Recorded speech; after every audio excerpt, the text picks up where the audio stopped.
नमस्ते। आज के इस बेहद खास सेशन में आपका स्वागत है। आज हम बायोलॉजी के एक ऐसे टॉपिक पर बात करने वाले हैं जो हर चीज की बुनियाद है, लेकिन हम इसे एक बिल्कुल नए और मजेदार तरीके से समझेंगे। जरा इमेजिन कीजिए कि एक सेल यानी कोशिका कोई बोरिंग सा बायोलॉजिकल स्ट्रक्चर नहीं है, बल्कि एक फुल ऑन, बिजी और सुपर एफिशिएंट फैक्ट्री है। आज की ये स्टडी गाइड आपको इसी सेल फैक्ट्री के अंदर का एक विजुअल टूर कराएगी। तो अगर आपको बायोलॉजी के कॉन्सेप्ट्स याद रखने में दिक्कत होती है, तो गारंटी है इस टूर के बाद आप इन बुनियादी चीजों को कभी नहीं भूलेंगे। तो हम क्या क्या कवर करने वाले हैं, जल्दी से इस एजेंडा पर नजर डालते हैं। सबसे पहले हम इस सेल फैक्ट्री को डिफाइन करेंगे। फिर हम प्रोकैरियोटिक और यूकैरियोटिक फैक्ट्रियों में फर्क समझेंगे। उसके बाद शुरू होगा हमारा मेन फैक्ट्री टूर। फिर हम देखेंगे कि इस फैक्ट्री को बिजली यानी पावर कहाँ से मिलती है। और आखिर में बात करेंगे सेल थ्योरी के उन बेसिक रूल्स की जो इस पूरी दुनिया को चलाते हैं। चलिए शुरू करते हैं। तो सबसे पहले बात करते हैं हमारी पहली कैटेगरी की। आखिर ये सेल फैक्ट्री है क्या और इसे जीवन की बुनियादी इकाई क्यों कहा जाता है? अगर हम किताबी परिभाषा पर जाएं, तो स्लाइड पर लिखा है, कोशिका को जीवन की सबसे छोटी बुनियादी इकाई के रूप में परिभाषित किया जाता है, जो जीवन की सभी प्रक्रियाओं के लिए जिम्मेदार है।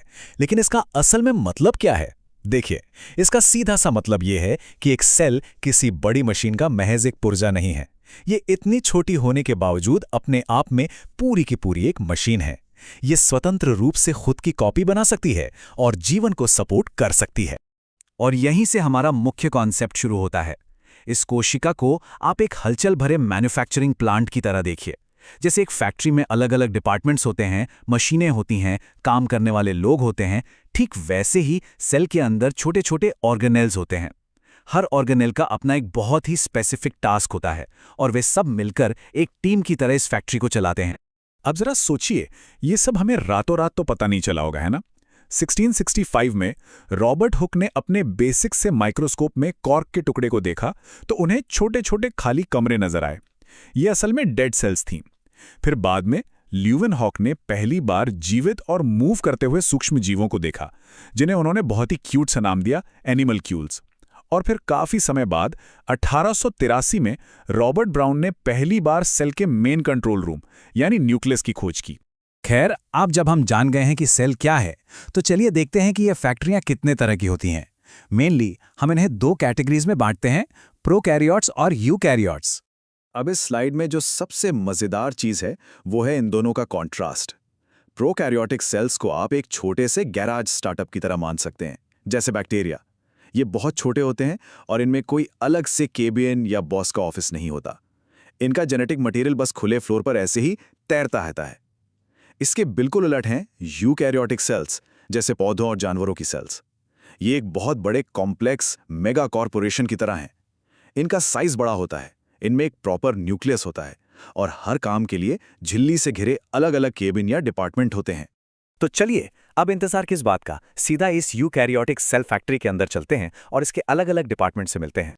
किसी भी वीआईपी फैक्ट्री की तरह यहां भी सबसे पहले आता है बाहरी सिक्योरिटी गेट। इसे सेल मेम्ब्रेन कहते हैं। ये गेट बहुत ही स्ट्रिक्ट है। ये तय करता है कि फैक्ट्री के अंदर क्या आएगा और बाहर क्या जाएगा। अब पौधों के केस में एक दिक्कत है, वो अपनी जगह से भाग तो सकते नहीं, इसीलिए उन्हें एक्स्ट्रा प्रोटेक्शन चाहिए होती है। तो पौधों की सेल में इस सिक्योरिटी गेट के बाहर एक और मजबूत दीवार होती है, जिसे सेल वॉल कहते हैं। गेट से अंदर एंट्री लेते ही आप जिस चीज पर कदम रखेंगे वो है साइटोप्लाज्म। ये कोई आम फर्श नहीं है, ये एक गाढ़ा, पारदर्शी, जेली जैसा फैक्ट्री फ्लोर है। और कमाल की बात यह है कि फैक्ट्री की सारी मशीनें, सारे ऑर्गेनेल्स इसी जेली में सस्पेंडेड रहते हैं। यहीं पर असल में सारी केमिकल रिएक्शंस या मैन्युफैक्चरिंग का काम होता है। फ्लोर के बीचों बीच आपको एक बहुत ही सुरक्षित कैबिन दिखेगा। यह है न्यूक्लियस, यानी हमारी फैक्ट्री का सेंट्रल कमांड ऑफिस। ये बाकी फ्लोर से एक न्यूक्लियर एनवेलप के जरिए बिल्कुल कट ऑफ रहता है। क्यों? क्योंकि इसके अंदर इस फैक्ट्री के सबसे कीमती ब्लूप्रिंट्स रखे हैं, हमारा डीएनए।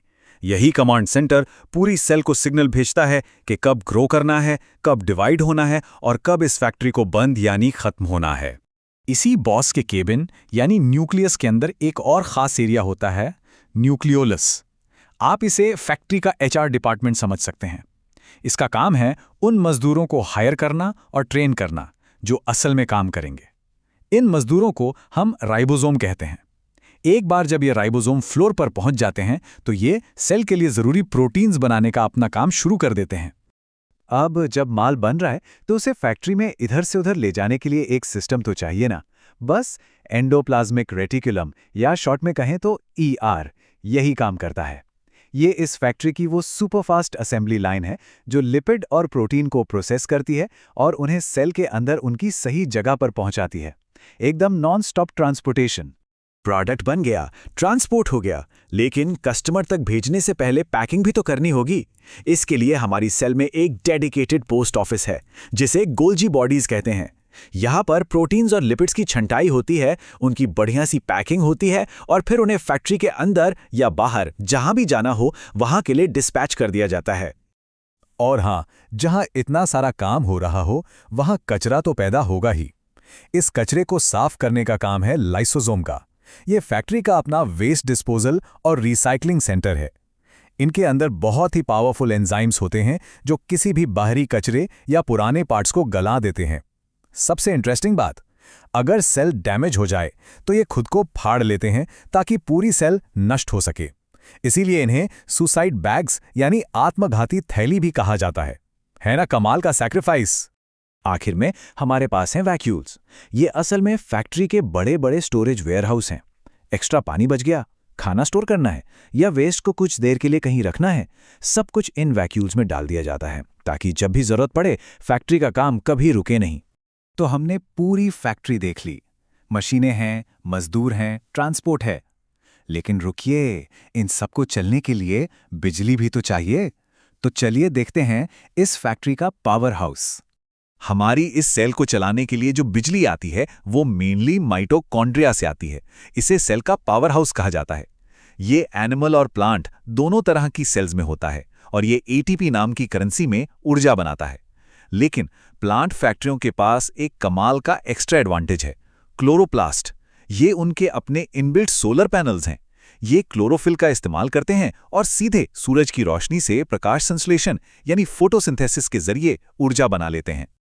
चलिए, अब हम इस सेशन के आखिरी हिस्से में पहुंच गए हैं जहां हम उन नियमों की बात करेंगे जिन पर ये सारी फैक्ट्रियां काम करती हैं, यानी फैक्ट्री की रूल बुक। इसे हम सेल थ्योरी कहते हैं, जिसे स्वान, श्लीडन और विर्चो ने प्रपोज किया था। इसके कुछ बहुत ही बेसिक लेकिन पावरफुल रूल्स हैं। पहला, इस धरती पर जो भी जीवित है वो इन्हीं सेल फैक्ट्रियों से बना है। दूसरा, सेल ही जीवन की सबसे बेसिक यूनिट है। तीसरा और बहुत जरूरी रूल, कोई भी नई फैक्ट्री अचानक से हवा में नहीं बन जाती, वो हमेशा किसी पुरानी फैक्ट्री के डिवाइड होने से ही बनती है। इसके अलावा सेल्स के अंदर लगातार एनर्जी फ्लो होती रहती है और सबसे बड़ी बात, चाहे आप इंसान हो या कोई पेड़, बेसिक लेवल पर हम सब की इन फैक्ट्रियों का केमिकल कॉम्पोजिशन बिल्कुल एक जैसा है। इस सब को जानने के बाद अब एक सेकंड के लिए जरा रुकिए और सोचिए, क्या ये सच में माइंड ब्लोइंग नहीं है? हमारे और आपके अंदर ऐसी अरबों खरबों छोटी छोटी इंडिपेंडेंट फैक्ट्रीज दिन रात काम कर रही हैं। उन्हें कंट्रोल करने वाला कोई एक सेंट्रल दिमाग नहीं है जो हर सेल को बता रहा हो कि क्या करना है। फिर भी उनका आपस में कोऑर्डिनेशन इतना परफेक्ट है कि वे मिलकर एक पूरा जीता जागता इंसान या जानवर बना देती हैं। ये सिंक्रोनाइजेशन ही तो असली मैजिक है बायोलॉजी का। उम्मीद है कि सेल फैक्ट्री के टूर ने आपके कई कॉन्सेप्ट्स क्लियर किए होंगे और आप इस स्टडी गाइड से बहुत कुछ नया सीख पाए होंगे।